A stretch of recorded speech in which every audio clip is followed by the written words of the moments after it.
Estar informados es nuestro derecho. Saber la verdad es urgente. Unimax Televisión, Ambavisión y TV MIC presentan Betty Carrillo responde. Betty Carrillo responde.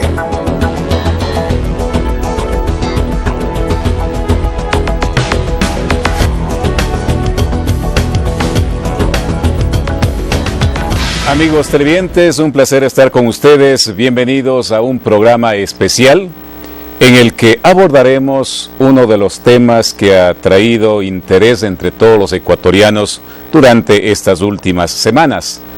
Se trata de la Ley Orgánica para la Justicia Laboral y Reconocimiento al Trabajo en el Hogar. Como es de conocimiento público, la Asamblea Nacional aprobó esta ley. El presidente de la República lo firmó y se ha publicado en el registro oficial.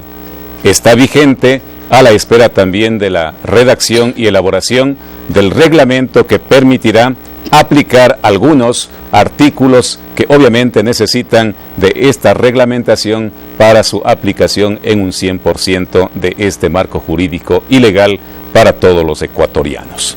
Es por ello que nos hemos unido 3 canales de televisión: Unimax, Ambavisión y TV MIC, en cumplimiento a lo que estipula la Ley Orgánica de Comunicación, artículo 18, en donde los medios de comunicación tenemos, hasta cierto punto, la obligación también de informar adecuadamente y orientar a la opinión pública sobre temas de palpitante interés que atañen a todos los ecuatorianos. Es por ello que el día de hoy estamos con una entrevista que nos permitirá clarificar punto por punto y desde luego también traer inquietudes ciudadanas alrededor de esta nueva ley aprobada en la Asamblea Nacional.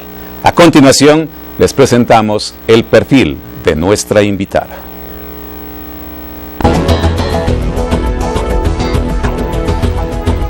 Betty Elizabeth Carrillo Gallegos, doctora en jurisprudencia, especialista en Derecho Patrimonial y Familiar, diplomada en Asesoría Familiar Sistémica, máster en Derecho de Familia, mediadora calificada, estudios en Derechos Humanos en la Universidad de Ginebra, Suiza, menciones honoríficas, medalla de oro en el concurso intercolegial a nivel nacional del libro leído, mejor egresada del Colegio Nacional Espejo, mejor egresada de la Facultad de Jurisprudencia de la Universidad Central del Ecuador, tesis doctoral, recomendada su publicación.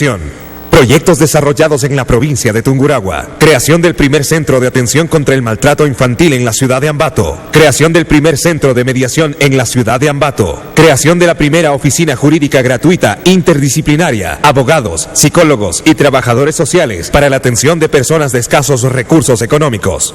Creación de una casa asistencial para terapias dirigidas a los grupos vulnerables de la provincia de Tungurahua en Puerto Cayo, provincia de Manabí. Logros legislativos.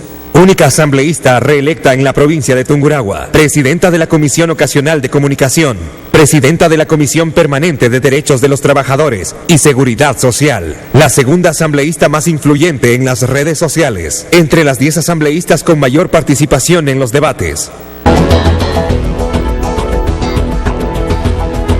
Amigos televidentes, damos inicio a este programa dando la bienvenida a nuestra invitada, la doctora Betty Carrillo, y también a quienes estarán en la parte periodística para las interrogantes y el planteamiento de las inquietudes en este diálogo.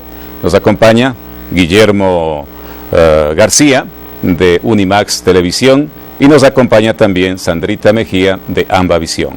En la moderación de este programa, quien nos habla, Clever Arroyo Bermúdez, en representación de TV MIC, Canal 47. Vamos entonces a iniciar con el primer segmento de este programa. Reformas laborales. Betty Carrillo responde. Betty Carrillo responde. Consciente de que se ha modificado la ley laboral, ¿cómo se va a tener que cancelar el 25% del desahucio? Quisiéramos una explicación más detallada de esto. Betty Carrillo responde. Betty Carrillo responde. ¿Cuál va a ser entonces el procedimiento, doctora, en relación a este tema para avanzar un poco en el otro contexto que tiene que ver con la estabilidad laboral, que es algo muy importante también, que tendremos que tratarlo más adelante? Así es. Bueno, a ver, el tema del desahucio es algo que siempre ha estado presente. ¿Qué es lo que pasó de acuerdo a las estadísticas? ¿Qué es lo que estaba pasando? De acuerdo a las estadísticas, vamos a poner 2 años, 2013 y 2014. En el 2013 existía el 81.7% de personas que salían por acuerdo de las partes. Y en el 2014 tenemos el 80.5% de personas que salían también por acuerdo de las partes. Pero nosotros nos estábamos olvidando que este era un mecanismo que estaban utilizando los empleadores para no pagar ese desahucio, que la ley ya lo contemplaba, esa bonificación por desahucio. Esa bonificación por desahucio significa que el trabajador, así hay acuerdo entre las partes, debe recibir el 25% de su remuneración por los años que trabajó. Sin necesidad de ir al ministerio a poner la renuncia. Sí, así tú pongas la renuncia, Tú como trabajador tienes el derecho a que te paguen el 25% de tu remuneración por cada uno de los años trabajados. Eso no se estaba cumpliendo. Entonces, utilizando la figura del acuerdo entre las partes, además, por favor, no nos olvidemos que en muchísimos trabajos, una de las garantías, entre comillas, para el empleador era que el momento en que estabas entrando te hacían firmar la renuncia. ¿No es cierto? Esa era una forma de actuar que hasta, digámoslo, pensando positivamente, culturalmente pensabas que era positivo. Pero no es válido, ¿no? No es válido, pero era utilizar esa figura. Muchos lo veían como un requisito. Entonces, para o la renuncia, tal como te hacen firmar una letrita de cambio, también en ciertos lugares donde trabajas, ¿no? Entonces, ahora lo que nosotros hemos puesto con claridad para que no siga pasando esos atropellos a los trabajadores, ya lo hemos puesto textualmente, que ese desahucio se tiene que pagar aún cuando existe acuerdo entre las partes, esa bonificación por desahucio. Doctora, ¿qué tiempo toma el pago del 25%, esta bonificación por desahucio? Y como lo dijo ya Guillermo, no es necesario, y usted respondió que no es necesario poner nuestra denuncia en el Ministerio de Labores, pero el Ministerio de Labores tiene tiempos establecidos para que se pague el mismo. Si lo hacemos de renuncia voluntaria, el empleador tomará el tiempo que él lo decida. Por supuesto, el empleador ahora tiene que pagar de manera inmediata. Nosotros estamos preocupados también por eso dentro de las reformas que se han hecho, y en el momento en que el empleador no pague al trabajador de manera inmediata, pues este empleador es sancionado y tiene que pagar con recargas y multas, porque efectivamente, Sandra, efectivamente lo que usted dice es muy cierto. No se paga inmediatamente y simplemente se lesiona a los trabajadores. Entonces, si bien es cierto, en la ley nosotros debemos legislar para todos los ecuatorianos, sin embargo, nosotros creemos que es responsabilidad nuestra legislar sobre todo para aquellas personas que tienen un menor poder dentro de una relación laboral. ¿Quién tiene menor poder? Los trabajadores. A ellos les debemos dar protección y nosotros debemos decirlo, por supuesto, que sí hemos visto esas medidas para apoyar a los trabajadores. Vamos a continuación a tratar otro de los temas importantes, el relacionado a la eliminación del contrato a plazo fijo. Y ahora pues ya el contrato es automáticamente indefinido, incluido el periodo de prueba de 90 días. ¿Qué dicen los ciudadanos al respecto? Veamos. Betty Carrillo responde. Mi pregunta para la asambleísta Betty Carrillo es: ¿de qué manera va a afectar el fomento del pleno empleo de acuerdo con las políticas del gobierno con la reforma laboral, especialmente con aquella disposición en la que los trabajadores ya tienen una estabilidad permanente y obviamente se deroga aquella disposición de los 90 días a prueba. En este aspecto, muchos ecuatorianos nos encontramos sumamente preocupados por el tema de la contratación laboral. Ahora se suprime el contrato a plazo fijo por el contrato a plazo indefinido, lo que generaría una gran molestia al sistema productivo, al sistema comercial de nuestro país. Muchas actividades económicas dependen de actividades que duran apenas por temporadas cortas, y al hablar de un contrato a plazo indefinido, estamos hablando de que existe una responsabilidad que no se la quiere mantener. Por lo tanto, esto generaría tanto para el obrero como para el empleador una circunstancia muy lamentable de no poder resolver como se podía en ocasiones anteriores, buscando mecanismos legales aplicados a la realidad de lo que viven los ecuatorianos. Betty Carrillo responde. Doctora, entonces, ¿por qué, en definitiva, el contrato indefinido entra en vigencia en lugar del contrato a plazo fijo? Contesto directamente. Sí, por favor. Primero que nada hay que aclarar algo. Si bien es cierto, se elimina el contrato a plazo fijo, ¿por qué se elimina más bien el contrato a plazo fijo? El contrato a plazo fijo es un tipo de contratación que luego del periodo de prueba tú podías ser contratado por 1 o 2 años, sin la posibilidad de poder ser contratado nuevamente. No importaba que seas un buen trabajador, que hayas cumplido con eficiencia tus actividades, no. Incluso si el empleador hubiera querido, no podía contratarte. Y eso, por supuesto, generó graves problemas, incluso en el sector público. Hospitales que se quedaban sin enfermeras, sin médicos, etcétera, desabastecidos por este tipo de contratación. O personal que se capacitó, se formó y tenía que salir. Muy eficiente que tenía que salir porque se le contrataba a plazo fijo. ¿Por qué? Porque lastimosamente en muchos casos instituciones públicas no programaban para que luego se dé el contrato indefinido. Eso en el sector público, pero en el sector privado también se cometían muchas irregularidades utilizando este tipo de contratación por plazo fijo. Y las evidencias están en las cifras. Las evidencias están en las cifras. De todos los tipos de contratación, en el 2014 el 70.6% eran de contrato a plazo fijo y apenas un 3.8% eran de contrato indefinido. En el 2013 el 70.1% era por contrato a plazo fijo y el 5.2% era por contrato indefinido. Y no olvidemos también que teníamos muchos otros tipos de contratación.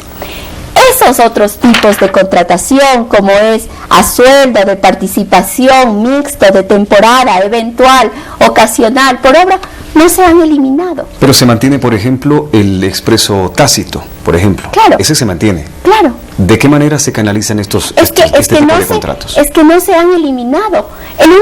Los dos únicos contratos que se eliminaron fue el contrato a plazo fijo, que se lo cambió por el indefinido, y el enganche. Los otros tipos de contratación, aproximadamente 12 tipos de contratación, se mantienen. En las mismas condiciones. En las mismas condiciones, nada se ha cambiado. Entonces, depende del empleador qué tipo de contratación debía ser. Existía un abuso y, por supuesto, existía un perjuicio, no solamente para los trabajadores, sino también para los empleadores. Por eso la eliminación del contrato a plazo fijo.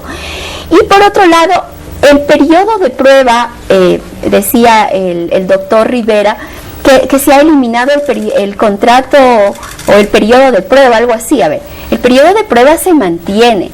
Lo único que cambió es el nombre, porque nadie contrataba a prueba, pues. O sea, yo les pregunto está dentro del mismo contrato. Lo que pasa es que ahora se lo ha denominado con el nombre que debe tener, periodo de prueba.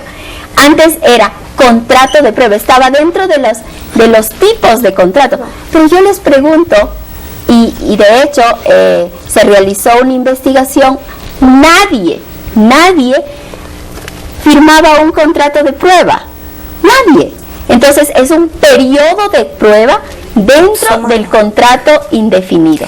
Eso se mantiene. Si superas el periodo de prueba, se supone que el siguiente paso es ya el contrato indefinido. ¿Qué pasa con los contratos que fueron firmados bajo el acuerdo de tiempo fijo? ¿Qué va a suceder ahora con estos profesionales?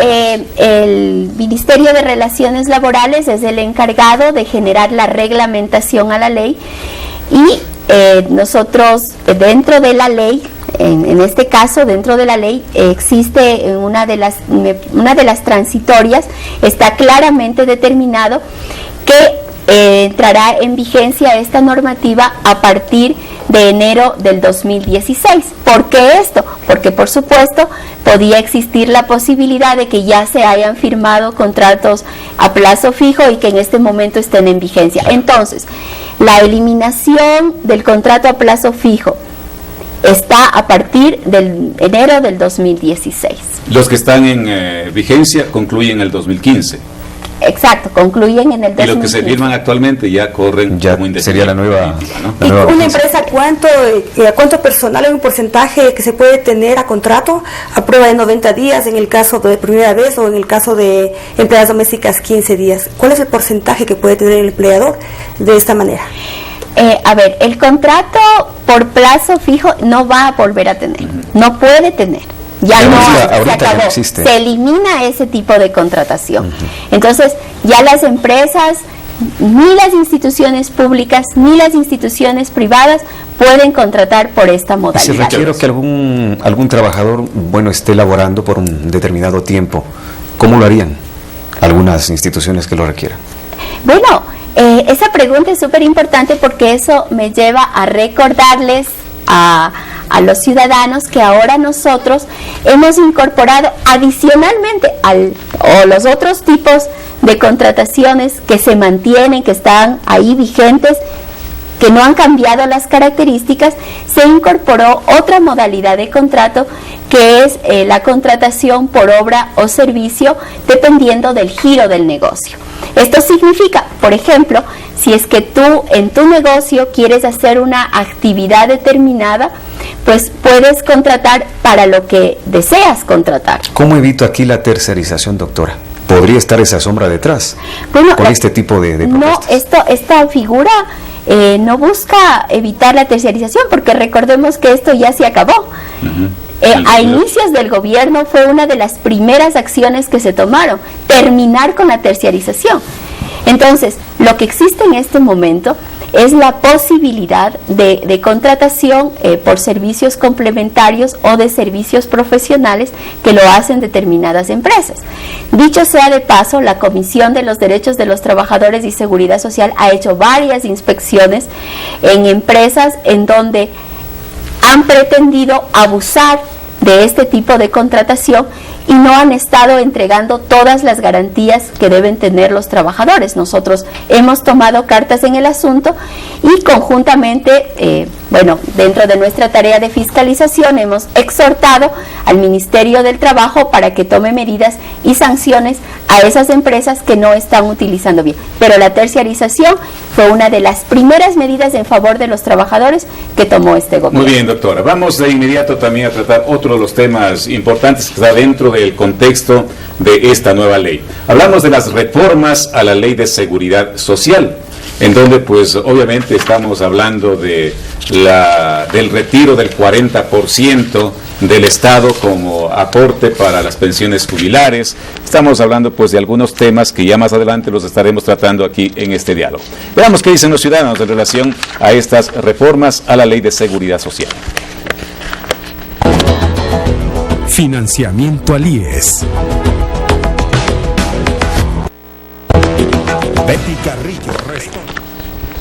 Muy bien, vamos entonces, parece que tuvimos algún inconveniente. En todo caso, este es uno de los temas importantes, doctora, que ha traído también inquietud colectiva y también ha entrado al debate político, ¿no? ¿Por qué? Porque obviamente el hecho de que el gobierno ya no aporte como parte de la decisión, obviamente, con el 40% que obligatoriamente tenía que entregar el Estado ecuatoriano para las pensiones jubilares, ahora pues se dice esta es una inconsistencia de carácter social que va a traer repercusiones más adelante para la clase jubilada ecuatoriana. ¿En qué se fundamentaron para aprobar esto dentro de la ley? Bueno, nosotros básicamente nos fundamentamos en los informes presentados por el Instituto Ecuatoriano de Seguridad Social y por el Ministerio de Coordinación de Desarrollo Social, y precisamente aquí yo he traído ese informe actuarial, ¿no?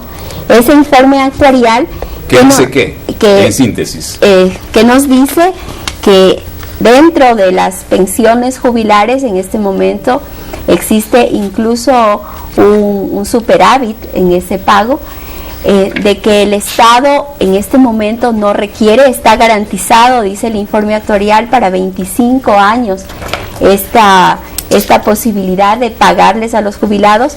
Los datos que nosotros tenemos es que de 1.400.000 personas que estaban al inicio del gobierno, de este gobierno, ahora tenemos 3.100.000 personas que están afiliados y que son activos, y de esos 3.100.000 personas activas que están afiliados, apenas 459.000 son pensionistas, son jubilados.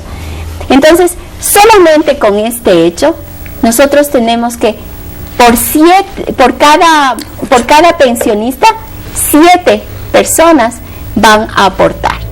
O sea, esa es la realidad que existe en este momento. Por supuesto. ¿U 8, doctora? 7. Son 7. 3.100.000 y tenemos 459.000 pensionistas. ¿Qué opina usted? Omar Serrano, exfuncionario del IES, exmiembro del directorio del BIES, confirma que el gobierno pagó la mayor parte de ese 40% de la situación de la deuda en bonos. Ahora, resulta que el mismo Serrano comenta que el IES actualmente no es superavitario. ¿Qué opina usted de esto? ¿Es un criterio distinto al que tal vez el informe que tiene en sus manos pues ha comentado? A ver, primero que nada, ¿qué gobierno ha pagado? ¿Qué gobierno ha pagado? Este es el único gobierno que ha pagado. Entonces, ¿es confirmado? Había una deuda. 3.000, por supuesto, pues el tema del financiamiento generaba una obligatoriedad del 40% por parte del gobierno central, por supuesto. ¿Y sabe quién más pagó? ¿Qué otro gobierno pagó? Ningún otro gobierno. Pero Cristina Reyes manifiesta que no se ha pagado y que se ha presentado un documento de la Contraloría. 3.500 millones está en el examen actuarial. Es una de las cosas que yo siempre le pedía a la asambleísta Cristina Reyes, que por favor lea el informe actuarial. Manifiesta que de marzo de 2015, claramente una deuda que mantiene el Estado ecuatoriano, dice, el Fondo de Salud, la deuda asciende a $1.875 millones. Lo que pasa es que la asambleísta Cristina Reyes está confundiéndose. Nosotros en la Constitución, en el artículo 372, claramente establece que en el tema de seguridad social, que te habla el 372 de la seguridad social, no puedes utilizar unas cuentas para poner en otras. Uno es el tema de salud, otro es el tema de créditos, por ejemplo, dinero para créditos hipotecarios, y otro es el tema para jubilaciones. Tú no puedes mezclar las cuentas, no puedes. Entonces, el artículo 273, que habla sobre el financiamiento de la seguridad social, es exclusivamente para el tema de pago de pensiones jubilares. Para finalizar, se nos fue el tiempo. ¿Cuántos minutos tenemos? 5 minutos. Vamos a tratar el último tema, ¿no? Que tiene que ver con el trabajo no remunerado del hogar, que es otro de los temas también importantes a absolverlo en este diálogo. Veamos qué dicen los ciudadanos. Betty Carrillo responde. responde. Yo quisiera saber cómo puedo tener esa afiliación, qué debo, o sea, qué papeles debo presentar. Yo quisiera hacer, o sea, como yo algún día quisiera salirme de la plaza y saber si es que esa afiliación es ya mi seguro, no de vida, ¿no? Bueno, en cuanto a las amas de casa, la reforma laboral a mí me parece que está bien porque las amas de casa también deben tener este beneficio, pero debería ser equitativo para todos porque hay muchas personas que igual aportamos, pero hay ocasiones en que no tenemos los beneficios que necesitamos como personas activas, digamos así. ¿Por qué no se hace igual? O sea, tanto para las personas que se laboran en forma independiente, en forma privada, y para las damas de casa, ¿por qué no es igual la aportación? ¿Qué es lo que se persigue con que la mujer se afilie al seguro? Pienso que hay injusticia laboral sería pues que entre el ama de casa que realiza una labor bastante grande y mal remunerada y no tan reconocida, y pienso que sí debe haber una buena quizás remuneración y los derechos del trabajador que se cumplan y se hagan cumplir, sobre todo a la mujer embarazada. Está bien que ahora ya se ha suspendido que los niños trabajen, porque no está bien, y que pues se llegue a un buen término para que el trabajador se rija los derechos que le corresponden y que sean respetados. Eso es muy bueno tanto para las amas de casa, porque usted sabe, el trabajo de la casa es no remunerado. Lo que es así ya se tiene siquiera como a dónde acudir, cómo tener un beneficio, ¿no? Sus beneficios que es de cada persona. Betty Carrillo responde. A lo dicho por las ciudadanas en video, Sandrita tendrá también algo que acotar para concluir este diálogo importante con nuestra invitada, la doctora Betty Carrillo. Gracias, Claudia. Sí, otras inquietudes por parte de los ciudadanos sabemos que pueden aportar ahora, y se reconoce el trabajo no remunerado de las damas de casa. ¿Hay una edad límite para empezar y un tope para afiliarse las damas de casa? No existe un límite, no, de ninguna manera. Existe ahora la posibilidad, alguien preguntaba el procedimiento, va a ponerse un call center, se verifica porque es importante determinar de que es por unidad familiar y de acuerdo a eso tú haces el aporte. En primera instancia lo que se quiere es beneficiar a las personas del bono, es absolutamente voluntario y por lo tanto es la decisión de la persona si quiere o no. Y solo con $2, ¿no? $2 en las personas más pobres. ¿Y una mujer de 78 años podría afiliarse? Para ser parte de 78 años de edad, acogiéndose a este reconocimiento de trabajo no remunerado. Para los derechos que tú tienes en cuanto a vejez, necesariamente necesitas cumplir con un periodo de al menos 20 años, ¿sí?, de aportaciones.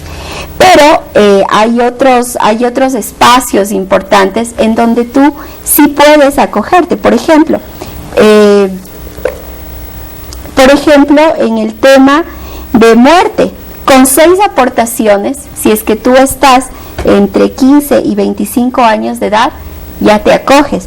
En el tema de incapacidad, con 36 aportaciones si estás en una edad de 23 a 45 años, es decir, hay una tabla que se ha generado en donde no necesariamente tú tienes que haber aportado, solamente es en el tema de jubilación por vejez, en donde tienes que haber cumplido todo el periodo para poder recibir aquella pensión. ¿Por qué la limitación en el tema salud y también en la prestación de otros servicios como préstamos quirografarios, hipotecarios, doctor?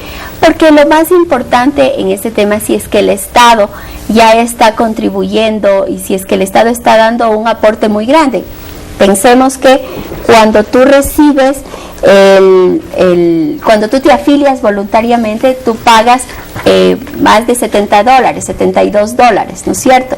Mientras que cuando tú vas a recibir este beneficio de jubilación por vejez, invalidez o muerte, tu aporte, incluso en el caso que pagues todo, que el Estado no te subsidie nada, ¿ya? Porque significa que tú ganas el 150% del salario básico unificado, lo que tienes que aportar es $46. Entonces, los beneficios de salud, ahora la salud se lo ve de una manera integral. Entonces tú tienes la posibilidad de hacerte atender en los centros de salud, pero esos beneficios de jubilación, de vejez, invalidez y muerte son absolutamente personales. ¿Y el acceso a la salud para las amas de casa? El acceso a la salud para las amas de casa pues está garantizado a través de la red de salud pública que se ha ampliado. Aquí en la provincia del Tungurahua, por ejemplo, nosotros ahora tenemos nuevos hospitales, tenemos nuevos centros de salud, se ha abastecido al Seguro Social Campesino, es decir, la red de salud ahora es entendida como una red de salud integral.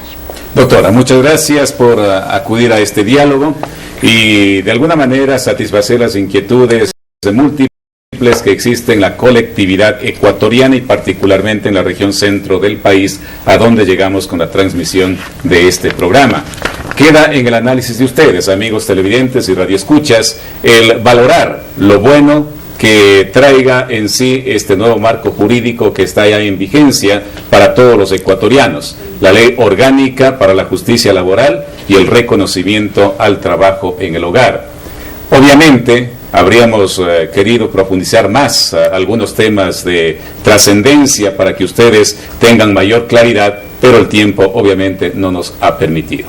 En todo caso, doctora, le agradecemos por su comparecencia. Los medios de comunicación integrados en esta tarea informativa hemos cumplido nuestro deber en función a los intereses y a la gran inquietud que surge entre todos los ecuatorianos por conocer los alcances de esta nueva ley de la República. Esta transmisión la hemos hecho a nombre de Ambavisión, de Unimax, TVMIG, canales de televisión regional en el centro del Ecuador, Radio Centro y Radio Bonita. Gracias a su sintonía. Será hasta la próxima. Felicidades. Estar informados es nuestro derecho. Saber la verdad es urgente. Unimax Televisión, Ambavisión y TVMIG presentaron